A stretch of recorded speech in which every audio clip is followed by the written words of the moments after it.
Oke, selamat datang kembali kawan-kawan Bokaraja. Kali ini kita kedatangan salah satu founding father juga Bokaraja yang udah lama menghilang dari dunia persilatan, ya, Bro Ricky.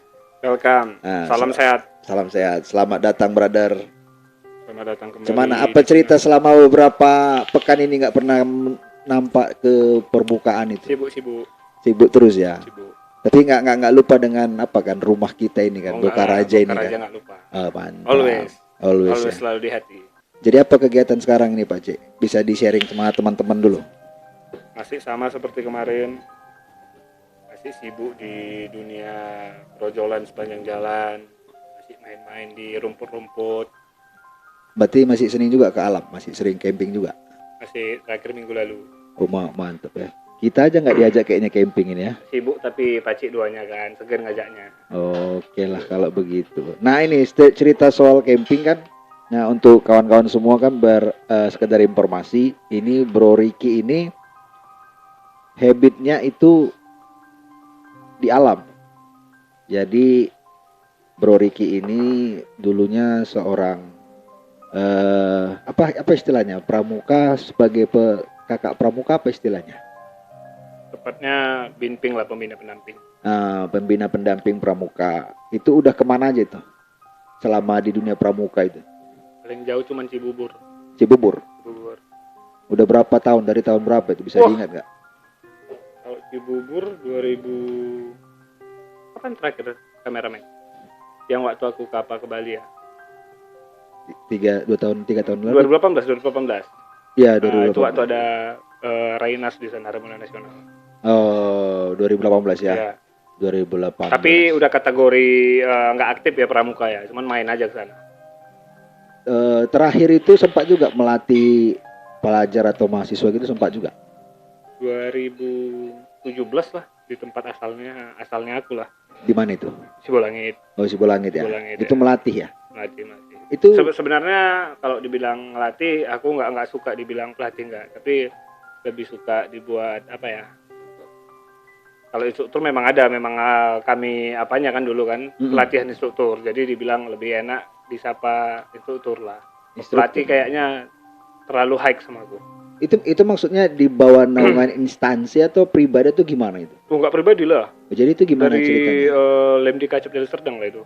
Oh, berarti resmi ya? Iyalah, resmi. Berarti ada. Dulu yang ngadai itu Lemdi Kacip Deli Serdang. Berarti ada SPK-nya, ada SK-nya. Ada. Berarti dapat salary lah kalau gitu ya?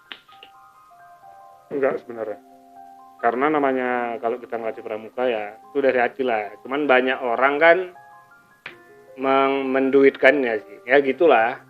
Oh, tapi nggak ada salary khusus yang ada, memang ada listnya harganya nggak? Oh, nggak ada. Oh. Tapi pembina ada, pelatih pun ada sebenarnya. Cuman karena aku bukan pelatih. Aku memang orang yang suka nge-share ilmu apa yang aku tahu secara free, cuma-cuma ya gitu aja. Oh, mantap. Hobi aja, hobi. Berarti hobi sekalian amal gitu ya? Suka beramal juga rupanya? Oh, sering. Oh, sering ya? Sering beramal. Di jalan amal kan, menuju Patriot aku masuk jalan amal hampir tiap hari tuh. Tiap hari lewat ya? Tiap hari lewat. Nah ini nih yang menarik nih teman-teman semua. Itu kita boleh tahu nggak, ada nggak pengalaman menarik selama jadi pramuka ataupun selama terjun di dunia alam camping? Ada pengalaman menarik nggak, bisa di-sharing ke kawan-kawan semua di sini? Ya, sebenarnya banyak, tapi banyak yang lupa juga. Nah yang menarik tuh yang kisah di dua warna itulah. Boleh cerita nggak kisah di dua warna yang sempat yang ada yang tahunnya aja aku lupa tahun berapa itu. Ya kurang lebih diingat lah sedikit-sedikit yang biar berbagi. Pastinya aku dua warna lagi di rumah dapat telepon dari Kak Caca sendiri, senior pramuka aku juga yang dari DKD, Dewan Kerja Daerah, Kuardasu, Kuarta Daerah Sumatera Utara, Lepan Benteng tuh kan. Dapat dari dia ada laporan ke Sar Medan, banjir bandang Sibolangit. Posisimu di mana? Lagi di rumah kan. Wah, masa nggak tahu kok beritanya? Wah, sama sekali nggak tahu. Coba kau cek aja langsung ke dam. Oh, langsung turun malam itu jam 10. Masih sepi tuh jam 10. Oh, sebentar dipotong. Berarti ini mensinkronkan cerita yang kejadian banjir bandang di dua warna ya? Iya. Nah, ini kejadiannya itu ya? Iya. Oke, terus lanjut. Ini kan yang aku ingat aja dikit kan. Oke, ya. Nah, udah gitu aku turun ke bawah, baru kabari semua kawan-kawan, kabari juga ke perangkat desa, kabari semuanya. Rupanya udah ada juga mereka yang sebagian tahu. Selang 1 jam 2 jam, udah rame. Kalau boleh tahu tepatnya itu pukul berapa itu? Jam berapa? Waduh, nggak ingat ya pastinya ya. Mungkin kejadian itu ada yang dari sore juga kejadiannya. Cuman taunya orang itu, aku pribadi orang lain aku nggak tahu ya. Ya. Aku pribadi taunya itu jam 8 apa jam 9 lah. Taunya itu dapat chat itu nggak malam. Karena kenapa aku bilang itu dari sore? Karena kan ada orang yang rekaman tuh dari sore itu kan. Udah sore udah banjir bandang di sana gitu. Cuman orang nggak dapat informasi. Oh. Gitu. Nah terus selanjutnya tindakannya apa nih? Ya udah ngumpul SAR semua kan, polisi juga udah ngumpul, instansi udah banyak lah di situ kan. Ya udah mau masuk dalam juga kita nggak bebas, dikarenakan kan udah di portal lah itu kan, tempatnya itu nggak boleh kita masuki lagi. Udah pakai polis lainnya, garis polisi udah pakai garis polisi kan. Udah gitu jam 1 lah kami ikut nyusuri ke dalam, cuman 1/4 jalan aja. Maksudnya rasa peduli ini kan pengen turun ke lapangan, ya, tapi nggak diizinin kan, jadi kita nganggur di situ. Udah gitu waktu malam yang udah banyak, malam juga ya udah banyak keluarga lah itu, jam 1 jam 2 pagi udah banyak keluarga datang semua. Keluarga yang selama ini keluarganya yang jadi korban di sana gitu ya, dari Medan, dari kota manapun itu gitu. pada masih malam itu ya. Besok paginya baru udah datang tim SAR, baru masyarakat udah banyak di sana, polisi juga udah banyak di sana, barulah bareng-barengan sama masyarakat nyeseri jalan itu semua. Oh, itu dilakukan di besok paginya gitu.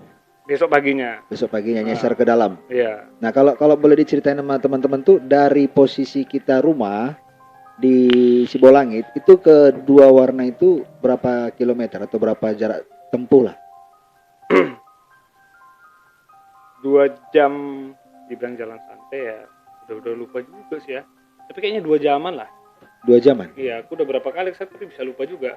Udah bosan juga kira ke sana. Cuman karena kan kalau misalnya kita berdua nih, aku sama teman berdua kan. Nggak ada berhentinya. Oh, jalan terus. Jalan terus. Jadi 1 jam nyampe. Cuman kalau rame-rame kadang-kadang 2 jam sampai. Boleh diceritain medannya gimana itu? Medannya dari aspal sampai ke lokasi.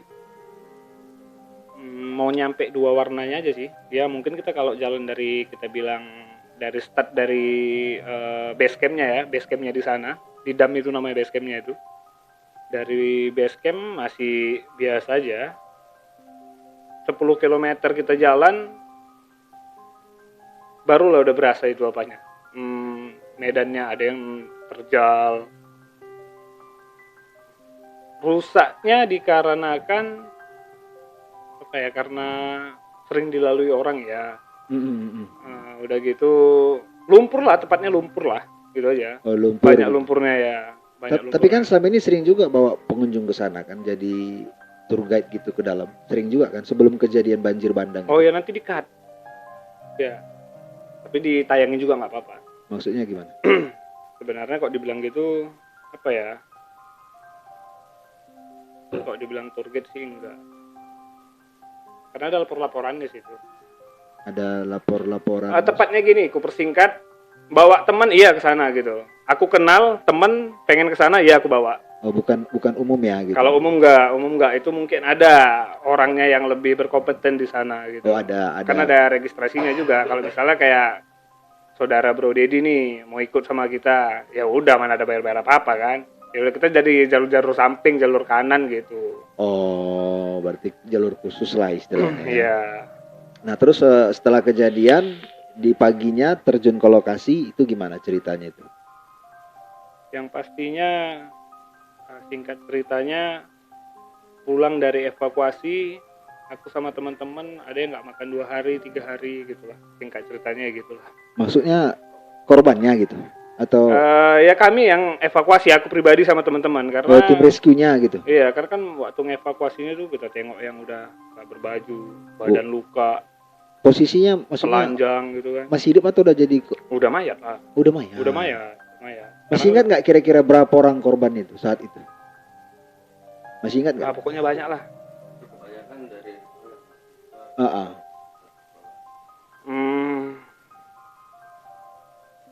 di luar sekolah juga banyak.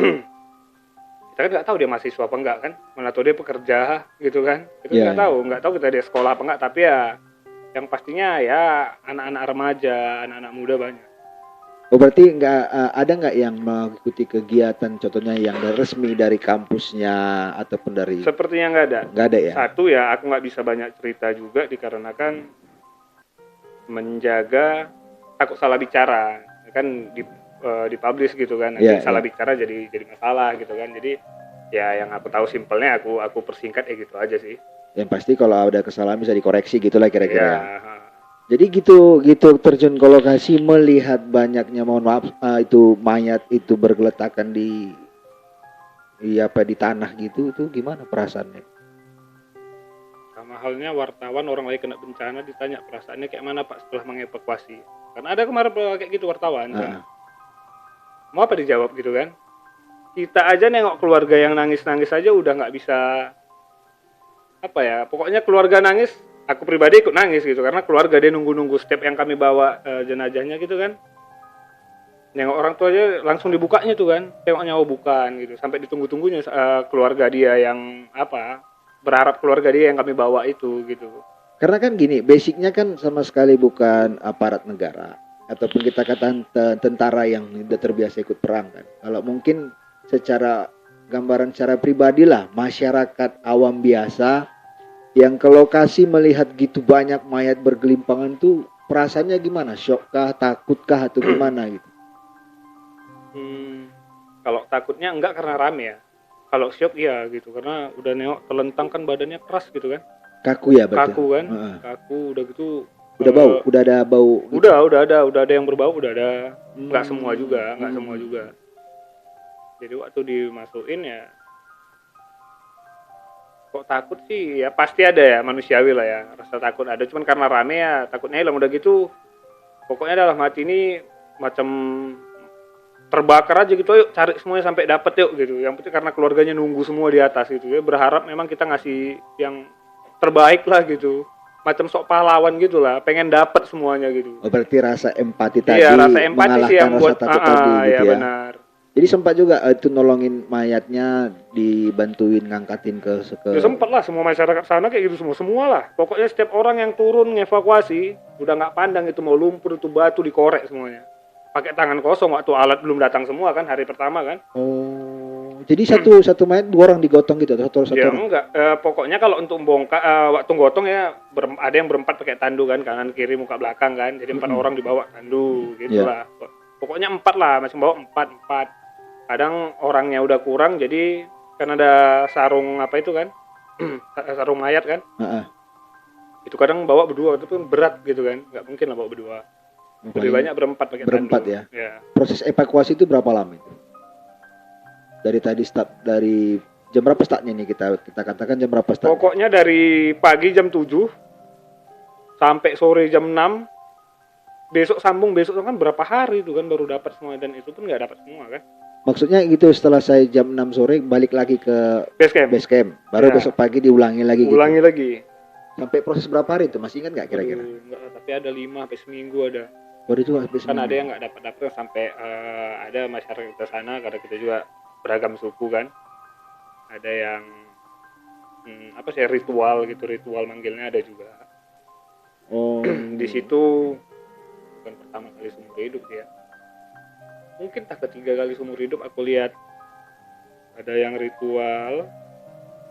Pokoknya ini nggak ada angin, nggak ada hujan, nggak ada apa-apa lah.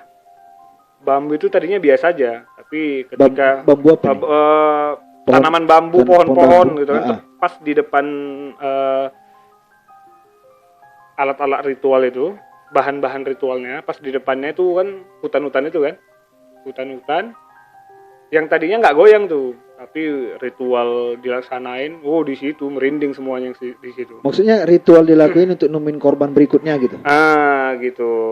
Oh. Ada ritualnya kemarin gitu. Ada ritualnya gitu. Enggak, ngomong ritual nggak salah kali ya. Ya, ada. Itu budaya kita cinta budaya, banyak beragam budaya kita kok kan. Ada proses ritual. Ada proses ritual yang pokoknya kayaknya sore itu banyak yang merinding lah di situ. Ada ngelihat atau penampakan atau gimana? Kalau aku nggak ada. Nggak ada ya? Kalau nggak ada. Atau kejadian aneh nggak ada? Cuman angin tadi yang begitu kencang menggoyangkan Iya, pohon bambu tadi aja gitu. Cuman yang lucunya, cuman ini lari cerita ke depannya, beberapa 9 bulan setelah itu, kemarin ada itu balik ke sana gitulah. Maksudnya balik ke sana gimana? Ada pendataan lah pokoknya balik ke sana kedua warna, bukan kedua warnanya lah, mau kedua warna. Jadi itu rame, ada 10 orangan gitulah. Pokoknya ada pendataan lah gitu, ada yang diperlukan lah gitu. Jadi waktu balik ke sana, setengah perjalanan banyak yang minta tolong, suara-suara minta tolong. Oh, ada yang mendengar suara minta tolong gitu. Yang dengar bukan 1-2 orang, kalau 1-2 orang bisa halu. Ini semua orang dengeri. Oh. Ya udah cicing balik, coy. Kan takut. Oh, bukan malah dicari sumber suaranya, malah takut. Ya enggak lah, takut. Karena pada saat itu minta tolong sendiri. juga sampai merinding kan. Ya kayak mana suara minta tolong rame-rame. Nggak terpikir cari sumber suara. Pokoknya perasaan nggak enak langsung cabut. Lah. Ya, kalau dibilang pengecut, itulah faktanya ya pengecut gitu. Pokoknya adalah setelah 9 bulan kejadian tersebut gitu berlalu gitu. 6 bulan apa 9 bulan gitulah, nggak ingat sama sekali. Oh. Kalau boleh digambarkan kerusakan yang terjadi itu seberapa parah sewaktu banjir bandang tersebut? Parah luar biasa lah. Soalnya itu kan air terjun itu cakep tuh kan. Ya, tinggi lah aku bilang tinggi ya. Pokoknya waktu udah banjir bandang itu browsing aja di Google kan. Udah setengah ya habis. Rata berarti semua. Dibilang ambruk, bukan rata juga ya enggak juga. Berarti danaunya itu udah ketutup sama tanah bebatuan semua jadinya. Ya. Rentuan tebing tadi lah berarti. Ya. Kalau dari kejadian tersebut bisa tahu nggak itu airnya dari mana datangnya itu? Gitu? Nggak tahu. Kalau aku pribadi sih nggak paham ya. Tapi ada yang tahu ada. Oh, jadi kurang tahu ya air dari mana datang, atau dari gunung atau dari mana gitu. Ya, lebih baik browsing kali ya. Nanti aku jadi pandai-pandaian kan. Meskipun aku udah langsung ke atas ngelihatnya gitu. Cuman lebih banyak yang paham lah kalau untuk masalah itu. Nah, ini kita agak lari sedikit kita ke mistisnya nih, agak ke sakral lah kita bilang. Itu ada kaitannya nggak dengan kalau seperti banjir bandang itu kan semacam punishment ya, ataupun hukuman, atau mungkin ada perbuatan yang sering ke dalam itu yang nggak gena-gena, itu ada kaitannya nggak? Bisa jadi. Ini kok kita cerita mistis kan. Ya, namanya hutan itu kan untuk kita rawat, kita lestarikan. Bukannya tempat mesum juga lah namanya hutan. Berarti selama ini ada juga yang... Oh pasti ada, pasti ada. Aku yang udah capek bosan di sana kan banyak tahu. Pernah juga nangkap asa pelaku gitu yang sedang berbuat mesum gitu? Pernah juga? Pernah. Oh pernah juga? Ya pernah lah. Pastilah semua orang yang camping pasti pernah lah. Cuman kadang kan sifat kita orang Indonesia ini kadang ada yang sok peduli, ada yang nggak peduli sama sekali. Mampus ke sana gitu. Oh, jadi kira-kira untuk advice-nya lah, sarannya sama kawan-kawan Bokaraja yang suka kegiatan di alam, camping atau gimana? Apa ya dibilang saran, nggak pantas sih ngasih saran ya. Masukan lah, masukan. Hanya saja kalau aku pribadi lah, aku dibilang pecinta alam ya bukan, penggiat alam juga sebenarnya bukan, tapi ya orang yang suka tidur tenda jauh dari keramaian, ya suka kesepian, ya di tengah hutan mana gitu. Ya cuman ya aku datang di situ nggak berbuat mesum, sudah pasti nggak, meskipun otakku mesum ya, kawan-kawan tahu otakku ini mesum, tapi tidak perilakuku ketika aku di dalam hutan itu nggak sama sekali, nggak pernah sama sekali. Segitu seringnya aku camping nggak pernah sama sekali lah gitu. Jadi apa dibilangnya, apa sih susahnya kita datang camping, kita nikmati alamnya gitu kan. Jadi banyak kan modus-modus anak remaja kemarin, nggak tahu sekarang ya. Terakhir yang aku dengar masih banyak. Nyewa hotel nggak salah, jadi nyewa tenda 50.000 patung-patungan. Berbuat mesum. Berbuat mesumnya di tenda, modal 50.000, dan itu sampai sekarang hari ini masih banyak. Ini hari Jumat kita take, Sabtu besok orang camping masih banyak yang kayak gitu. Pasti masih banyak, nggak bisa enggak. Cuman ya advice-nya untuk teman-teman yang suka camping ya, kita hargai alam tadi ya. Iyalah, dilestarikan, dijaga. Jangan lupa sampah dibawa turun. Nah itu yang menarik tuh, banyak tuh kalau terakhir kita seperti kita kemarin camping tuh terakhir kan banyak sampah itu kan. Banyak sampah kita terakhir kemarin ya. Ya terakhir kita Berempat ya. camping itu kan banyak sampah berlima.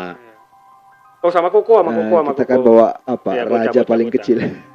Jadi itu sarannya untuk teman-teman kan ya, mungkin bisa langsung monggo. Satu itu tadi menjaga lestari lingkungan itu, mencintai alamnya, terus apalagi bisa ditambahin.